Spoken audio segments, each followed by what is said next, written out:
Film की शुरुआत एक युवा महिला एलेन से होती है, जो पुकारती है और साथ देने के लिए कहती है। उसे एक धीमी, अमानवीय आवाज सुनाई देती है, जिसमें कहा जाता है कि उसने उसे एक अनंत नींद से जगा दिया है। यह आवाज एक अदृश्य इकाई से आती है, जिसे केवल एलेन के पर्दे में खिड़की से उड़ते हुए सिलहुट के माध्यम से देखा जा सकता है। इकाई पूछती है कि क्या एलेन खुद को उसके लिए समर्पित करती है, जिस पर वह सहमत होती है। एलेन को दौरे पड़ने लगते हैं। जर्मनी 1838 सालों बाद एलेन ने रियल एस्टेट एजेंट थॉमस हटर से शादी कर ली है और विस्बोर्ग शहर में रह रही है। दोनों एक दूसरे से बहुत प्यार करते हैं और थॉमस हेर नॉक के लिए काम करना शुरू कर देता है। वह थॉमस को रहस्यमय काउंट ऑरलोग के पुराने महल को बेचने का काम सौंपता है। जब थॉमस एलेन को महल बेचने की अपनी आसन्न यात्रा के बारे में बताता है, तो वह परेशान हो जाती है। वह उसे अपनी शादी की रात आए एक सपने के बारे में बताती है, जिसमें सभी मेहमान मर चुके थे और उसकी मुलाकात मौत से उसके दूल्हे के रूप में हुई थी।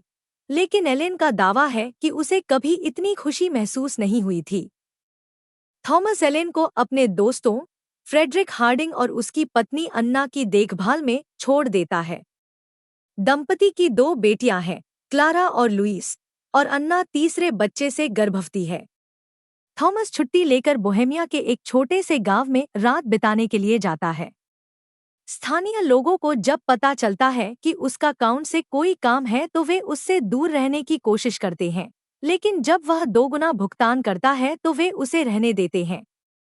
रात में थॉमस गांव वालों को एक नग्न महिला के साथ जंगल में जाते हुए देखता है और एक ताबूत के पास आता है जिसमें एक प्राणी होता है, जिसे वे एक खंभे से लटका देते हैं। बाद में थॉमस अपनी यात्रा जारी रखता है और जंगल में अकेले चलता है, जहां एक गाड़ी उसके लिए रुकती है और उसे पहाड़ों में स्थित महल तक ले जाती है। थॉमस की मुलाकात काउंट ऑरलोग से होती है, जो ज्यादातर अंधेरे में रहता है। वह थॉमस से कहता है कि वह उसे माई लॉर्ड कहकर बुलाए और महल को बेचने के लिए कागजात देखता है। थॉमस अपना अंगूठा काट लेता है, जिसे ऑरलोग महसूस कर लेता है और खून पीता है। ऑरलोग थॉमस के लॉकेट को देखता है, जिसमें एलेन की तस्वीर है, जिसे वह उस महिला के रूप में पहचानता है जिसने सालों पहले उसके प्रति वफादारी का वादा किया था।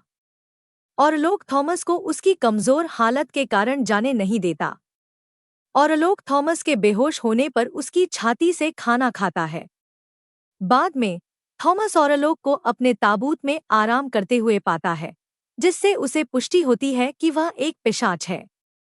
थॉमस उसे एक कुदाल से मारने की कोशिश करता है, लेकिन ऑरलोग जाग जाता है और अपने शिकारी कुत्तों के साथ थॉमस का पीछा करता है। थॉमस एक खिड़की से बाहर एक कगार पर चढ़ता है और भागने के लिए नदी में कूद जाता है।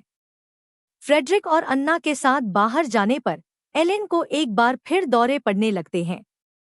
वह थॉमस की अनुपस्थिति से व्यथित हो जाती है और बिस्तर पर पड़ जाती है।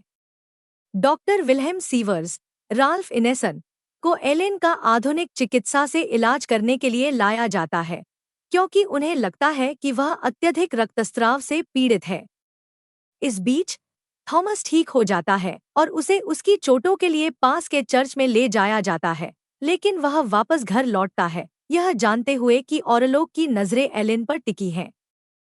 सीवर्स अपने गुरु doctor Albin Eberhardt von Franz Willem Dafoe के पास जाता है, जो रहस्यवाद के विशेषज्ञ हैं। वे हेर नॉक से मिलने जाते हैं, जो अपने पागलपन के कारण संस्थागत है। उसके पास कई सिरहीन कबूतर हैं, इससे पहले कि वह एक और कबूतर को काट ले, यह कहते हुए कि उसका मालिक ऑरलोग आ रहा है। वॉन फ्रांज यह निर्धारित करता है कि एलेन को ऑरलोग द्वारा नियंत्रित किया जा रहा है, जिसे नोस्फेरातु के रूप में भी जाना जाता है। हालांकि फ्रेडरिक को इस पर संदेह है। वॉन फ्रांज एलेन से उसके कमरे में मिलता है, जहां वह ऑरलोग और उसके आसन्न आगमन से प्रेतवाधित होने के बारे में बात करती है और कैसे वह बचपन से ही उसके दिमाग और सपनों को सता रहा है।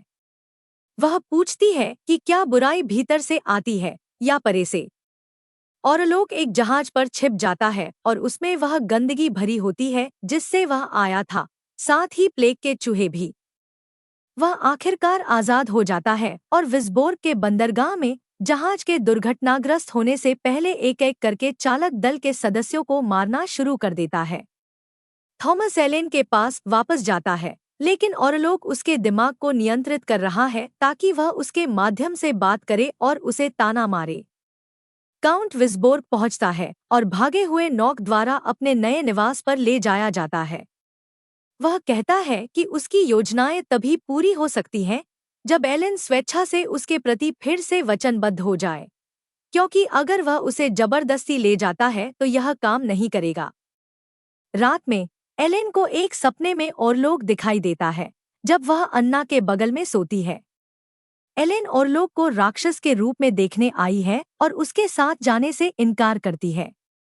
वह उसे 3 रातें देता है, उस रात से शुरू करके अपना मन बदलने और थॉमस को तलाक देने के लिए, या वह उन सभी को मार देगा जिन्हें वह प्यार करती है और बाकी शहर को अपने साथ ले जाएगा। जब एलेन जागती है तो वह अन्ना को फर्श पर पाती है और उसके शरीर के चारों ओर चूहे दौड़ रहे होते हैं। चूहे विस्बोर्ग में प्लेग फैलाना जारी रखते हैं और लोग थॉमस को दूर धकेलने के लिए एलेन के दिमाग में घुसने की कोशिश करता रहता है, लेकिन वह काउंट के खिलाफ विद्रोह के तौर पर उसके साथ कठोर सेक्स करती है। रात में अन्ना अपनी बेटियों की चीखें सुनती है और ओरलोक को क्लारा और लुईस को खिलाते हुए पाती है। इससे पहले कि वह अन्ना की ओर बढ़े, अन्ना और उसके अजन्मे बच्चे को मार डाले। बाद में फ्रेडरिक निराशा में अन्ना की कब्र पर जाता है और उसे चूमना शुरू कर देता है, जिससे वह खुद उसकी बीमारी से मर जाता है। वॉन फ्रांज और सीवर्स उनके शवों को ढूंढते हैं और उन्हें जला देते हैं। एलेन और वॉन फ्रांज को एहसास होता है कि ओरलोक से छुटकारा पाने का एकमात्र तरीका यह है कि वह खुद को स्वेच्छा से बलिदान कर दे। वॉन फ्रांज थॉमस और सीवर्स को ओरलोक की तलाश में ले जाता है। वे उसके मनोर में जाते हैं और उसे मारने के लिए उसका ताबूत खोलते हैं, लेकिन वे नॉक को मार देते हैं जो उसमें पड़ा रहता है। वह विलाप करता है कि उसे कभी भी वह लाभ नहीं मिलने वाला था जिसका वादा किया गया था, क्योंकि ओरलोक ने हमेशा एलेन को लेने की परवाह की थी। थॉमस एलेन के पास वापस जाता है जबकि वॉन फ्रांज उस जगह को जला देता है। ओरलोक एलेन के कमरे में आता है क्योंकि वह स्वेच्छा से खुद को उसके प्रति समर्पित कर देती है। वह उसे चूमता है और उसके साथ लेटता है, उसके साथ सेक्स करता है और सुबह होने तक उसका खून पीता है। बहुत देर से एहसास होता है कि उसके साथ धोखा हुआ है। ओरलोक दर्द में चीखता है क्योंकि वह खून से लथपथ होकर मर जाता है और एक लाश में बदल जाता है। एलेन उसे पकड़ती है और वह भी मरने लगती है। थॉमस समय पर वापस आता है और उसे जीवित देखता है, इससे पहले कि वह चली जाए। वह अपनी पत्नी के शव को अपनी बाहों में लेकर रोता है। वॉन फ्रांज ने यह कहते हुए निष्कर्ष निकाला कि एलेन के बलिदान के कारण शहर के बाकी हिस्से नोसफेरातु के अभिशाप से बच गए।